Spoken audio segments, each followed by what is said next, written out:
very good routes. He made some great plays today, but he's a guy that is definitely, he opens your eyes. I mean, you want him in there. The quarterbacks love when he's out there. You spent some time in Syracuse. You can appreciate his lacrosse background, right? Definitely. And you can see it. He's got that tough mentality. He's a lot bigger than you think too. I mean, he's a big boy, but he can run, and it's fun to have him out there and keep throwing him the ball. What was your, if you could go over the two quarterbacks from the preseason game, what were your general thoughts on EJ and Jeff? I thought they did okay. I think there's a lot of room for improvement for both of them. I think when you look at EJ, he was very excited. I mean, heck, as a rookie, you come in your first game and you're on the -2 yard line. That's always one of those things. Heck, I'm sitting up there going, "Are you serious?" I mean, first drive of your career, both of us, and there he is on the 2 yard line. And I thought his demeanor was great out there. He was a little bit fired up, I think, and you could kind of feel it. But once he kind of settled down and got to play how EJ wants to play, I think you could kind of see him kind of come into his own. And it was really pleasing to see that kind of the stuff earlier didn't bother him. He just wanted more reps, wanted to keep going out there, and I appreciate that from EJ. And then Joe Cool Jeff, I mean, heck, he just goes out there and just makes plays. I mean, he trusts the reads, he trusts his progressions, and it was fun to watch. Both of them had some critical errors that we need to clean up and get better at. But both of them are going to continue to get better. I think, for two rookies going into your first game, I thought they did a really nice job. But a lot of room for improvement for both of them. A lot of undrafted rookies, quarterbacks. It's easy to just be a little safe and tentative. Jeff seems very willing to fling it down the sideline. The guy doesn't have to be open by a huge window for him to let it go. What do you think about that? I think both of those guys are not. They like to throw the ball down the field, and I think as a coordinator that's always exciting. And I think a lot of it is because of that wide receiver. I think that day in and day out, those guys show up that they're going to go and try to get the ball. They're going to compete for it. I think anytime you see that on a consistent basis, quarterbacks are going to want to throw it down the field more. I think both of those guys love that aspect of those guys, and that's what kind of gets them to send it down the field. Do you just like you shake your head at Marquise every day? It makes.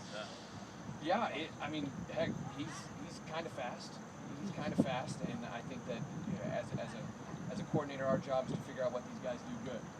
And when they do something good, you got to try to find different ways to do it, and manipulate it, and get people down the field. And it's kind of hard. We just always joke, hey, if 88's in there, just close your eyes and throw it as hard as you can. And we're trying to see if we can overthrow him. We've only done it once up to this point.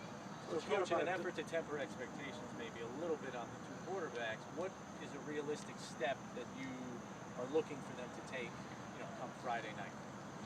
They both need to be a little bit more relaxed.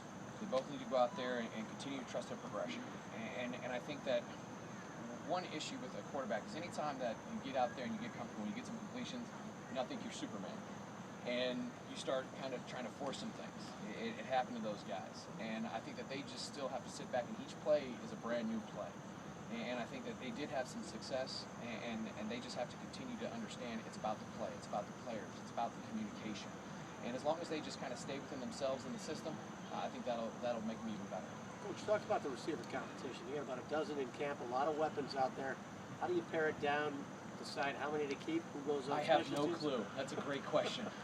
Put them all out there. They're all competing hard, and it's fun to watch them go out there and play. Today we had some great wide receiver play, and the more competition we have, the better everybody's going to be. And we just have to keep pushing them, and I think it'll all sort it out as we get closer to when we have to make those critical decisions. But right now I'm just having fun having that many of them out there. You talk about the long ball, the deep ball. Fair to say we can expect maybe 1 or 2 deep balls on Friday? We'll find out.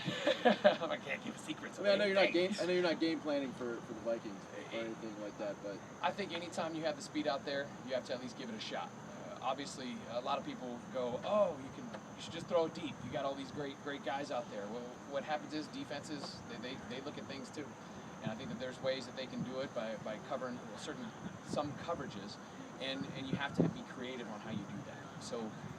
You'd like to throw it down the field quite a bit, because like I've always said, it's C.J. Spiller's best friend. Fred Jackson's best friend is to be able to throw the ball deep. Tyrell Wheatley, he always would tell me when he was playing, they had all those Tim Browns and Jet and all those guys, Jerry Rice. Hey, throw it down the field once or twice, and it's going to help the run game out. So I think you have to try to be creative and figure some way to do it. Coach Kevin coming along. Good, good. He was back here today. He had some great reads, some great throws, and loved having him out there. It was good to have him back. Is he getting in Friday or no? Is he turned out? Not sure right now. Not sure right now. That's Coach Marone. Coach, with Chandler being on a pitch count, so to speak, in the practice setting, have you seen enough of him to get a handle on how and maybe what ways you would like to use him in your offense? I think right now with where Chandler's at, he's done such a great job getting back early. I think anytime we get him out there, it's a bonus for everybody. I think we're never going to be in that situation when we've had enough because he hasn't been out there 100% of the time. But he's coming along good also, and we just have to try to keep increasing him, and seeing kind of that relationship with the quarterbacks and him. So, but he's come along nice, and I'm excited that he's gotten back so early. Coach, knowing how as energetic and you wanting to be in there as you are, the decision to be upstairs during the games, I mean, is that kind of a switch for you? Because I know you like being involved with the players on a play-to-play basis, but you know, being up there, how much different is that for you? It's funny. I've gone back and forth on that. I did it some at Syracuse, and I really got excited a lot. And I was brought here to call plays, and that's the one time those couple hours I am supposed to be calm and I'm supposed to be relaxed. And I think that when we're out here at practice, they have to feel that energy. They have to always want to go harder. I always want them to kind of hear me in the back of their minds when they're out there on the field.